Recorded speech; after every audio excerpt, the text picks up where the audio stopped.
Once in a while I get people that really, or that claim they don't believe in evolution.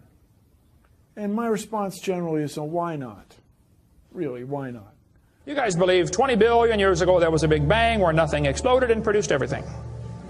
4.6 billion years ago the Earth cooled down, made a hard rocky crust. It rained on the rocks for millions of years, turned them into soup, and the soup came alive 3 billion years ago. Found somebody to marry, and something to eat, of course, and slowly evolved into everything we see today. There are some lies in our science books. Taught it for 15 years. Even though I'm not teaching it anymore, I still like to study. It's so many neat things to learn.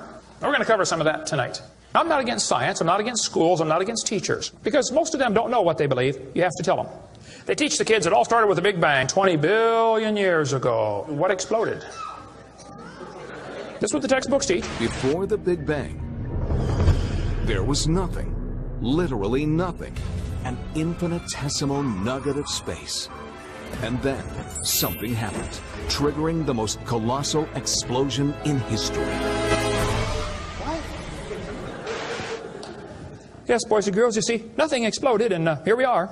So I asked this professor if I could ask him some questions about the Big Bang. I said, where did all this matter come from?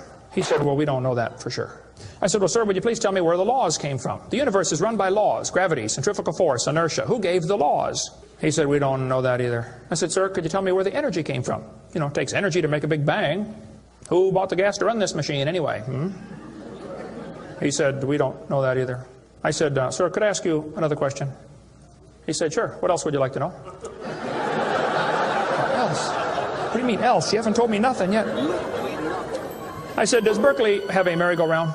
You see, if a spinning object breaks apart in a frictionless environment, the fragments will all spin the same direction. The professor said, yes, I understand about the conservation of angular momentum. I said, well, good. I'd like to ask you a question then, sir. If the whole universe began as a swirling dot, like you said, why do two planets spin backwards? He said, that's interesting. I said, no, that's more than interesting. It's kind of hard on your Big Bang theory. Not only that, 6 of the moons are spinning backwards. Why? He said, I don't know. Why do you think they're going backwards? I was hoping he was going to ask that. I said, okay, now, sir, hold it. If I told you that I believe God created the heaven and the earth, like the Bible teaches, you're going to say, and where did God come from? And I don't know. But you said, well, we don't know that for sure. We don't know that either. Don't tell me my theory is religious and yours is science. Oh, no, sir, they're both religious. Evolution is a religion. You have to believe. So I asked the professor, where did the matter come from? He said, I don't know. So basically, I believe in the beginning God, and you believe in the beginning dirt. One professor was getting kind of upset about this time.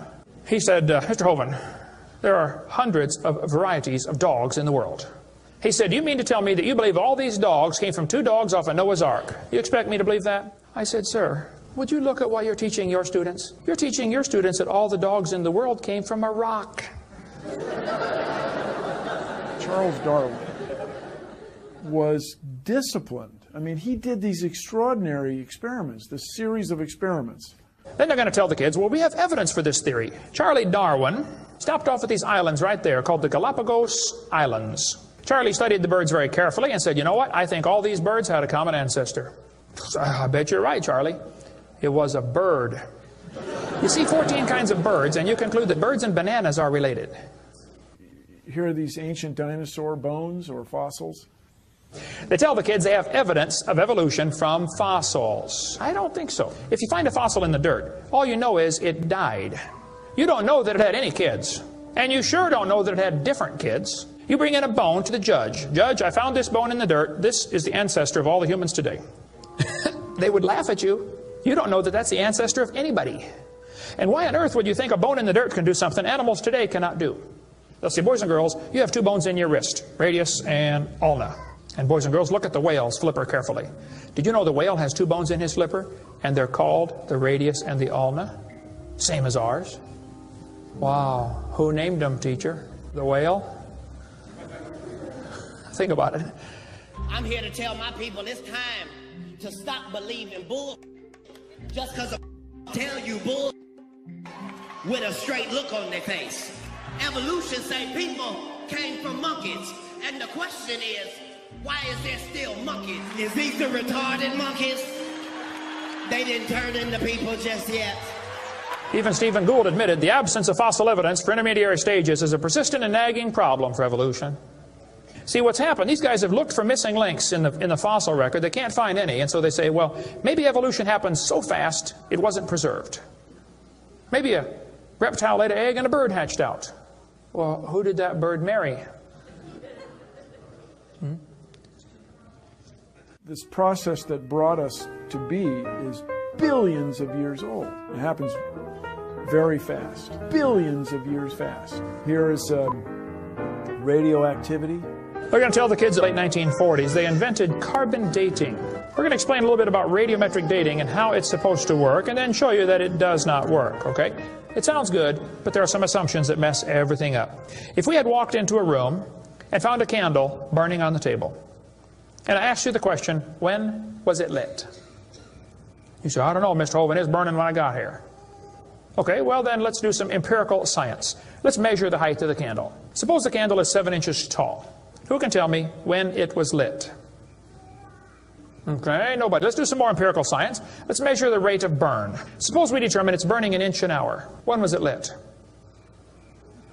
You're going to have a hard time telling me unless you're willing to make some assumptions. You find a fossil in the dirt, you can measure how much C14 is in it. Very accurately, by the way. And you can measure how fast it's decaying. That's just like measuring the height of your candle and how fast it's burning. Now, when did that animal die? You don't have a clue. Here's what you ought to consider about carbon dating. Samples of known age, it doesn't work. If it's a sample of unknown age, it is assumed to work. It's just really a hard thing. It's really a hard thing. Your world just becomes fantastically complicated when you don't believe in evolution. Freshly killed seal, carbon dated 1,300 years old. Shells from living snails, carbon dated 27,000 years old. Living penguins, carbon dated 8,000 years old. One part of Dima was 40,000 years old, another part was 26,000, and the wood next to it is 9,000. Then they tell the kids about the geologic column. They say each of the layers is a different age, you know, Cenozoic, Mesozoic, Paleozoic, Archeozoic, all them Zoic boys. Now, if you get a petrified tree standing up, running through different rock layers, I don't think it's smart to say those layers are vastly different ages. Those trees did not get slowly covered by the sediments over millions of years. They would rot and fall down. Crazy. They'll say, boys and girls, you have an appendix that you don't need anymore. That's a vestigial structure. That's proof of evolution. Well, excuse me, you do need your appendix. The appendix is part of your immune system. If your appendix is taken out, you can still live, okay, but it increases your susceptibility to quite a few diseases. You could live without both your legs and both your arms and both your eyes also. That doesn't prove you don't need them. There are no vestigial organs, and even if there were, that would be the opposite of evolution. That's losing, not gaining. I was taught when I went to school, man used to have a tail, but he lost it because he didn't need it. I thought, didn't need it? Have you ever thought how handy a tail would be? Have you ever come to the door with 2 sacks of groceries? Wouldn't that be nice, man, be able to grab that door and walk right around and get in it? Lost it because we didn't need it. Man, you could drive the car and tune the radio knob and hold the Coke at the same time. What we're finding is that natural selection seems to be an incredibly important factor in generating new species. Natural selection, the key evolutionary mechanism Darwin identified. The bad designs get eaten by the good ones, and so all you have is good ones. Why is there still monkeys? Natural selection doesn't cause any evolution. It makes sure the bad ones don't survive, but it's not going to change it to something else. That's what evolution is. If you worked in a factory that produced cars, and your job was to check for defects, and you caught every single mistake, and you rejected it, how long would it take that process to change the car to an airplane? You say it'll never change it. That's my point. The students are taught we have evidence from development. Darwin considered this by far the strongest single class of evidence. This textbook says, the human embryo growing in the mother has gills like a fish. Those little folds of skin are not gills. Those little wrinkles under your chin when you're growing up later develop into bones in the ear and glands in the throat. They never have anything to do with breathing. I've seen folks that have 5 or 6 chins and they can't breathe through any of them but the top one. Those are not gill slits. Ernst Haeckel, though, said the turning point in his thinking was when he read Darwin's book. He made huge charts of his posters, of his drawings of these embryos, and traveled all over Germany, and just about by himself converted the Germans to believing in evolution.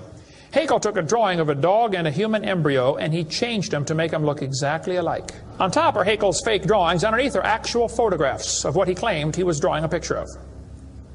Now, either he's a lousy artist, or he's a liar. Well, it turns out he's a liar. He was convicted of fraud by his own university, proven to be a fraud.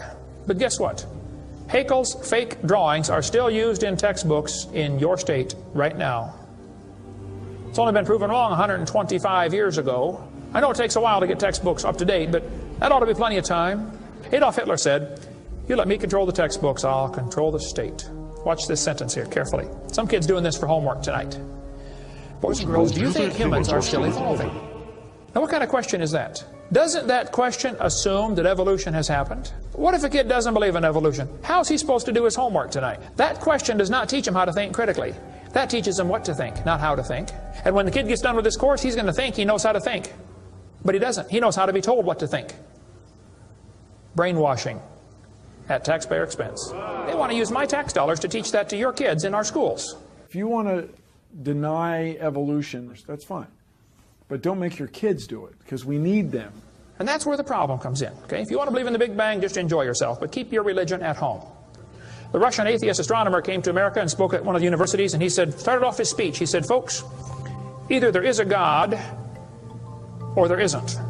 Both possibilities are frightening. If there is no God, we're in trouble. We're hurtling through space around the sun right now at 66,000 miles an hour, and nobody's in charge." That's a scary thought. But if God made the world, He owns it. That means He makes the rules. You see, if there is a God, we better find out who He is, and find out what He wants, and do what He says. Malcolm Muggeridge said, "I am convinced the theory of evolution, especially the extent to which it's been applied, will be one of the great jokes in the history books of the future." It's a joke. And it would be a joke if it weren't for the tragic results. How many kids are taught this thing every day and believe it, and it destroys their faith? Find you something to believe in. Whole thing, who do you even pray to? Nobody. Hey, if you died today, where would you go? You ought to think about it, because you will be dead for a long time. Doesn't matter how long you live, you're going to be dead longer than that. You know, George Washington died 200 years ago, and he's still dead. How much longer does he have to go? You're going to be dead for a long time. All you get in this life is a little bitty dash between two dates. Just a little, and it's gone. What are you going to do with your dash? Where would you go if you died? Now, if you're not sure you're going to heaven, you ought to give your heart to the Lord and get saved. Say, "Lord, you may have it," the whole thing. If you are saved, you ought to find something to do for the Lord. And you ought to quit worrying about getting a fancier car and a fancier house.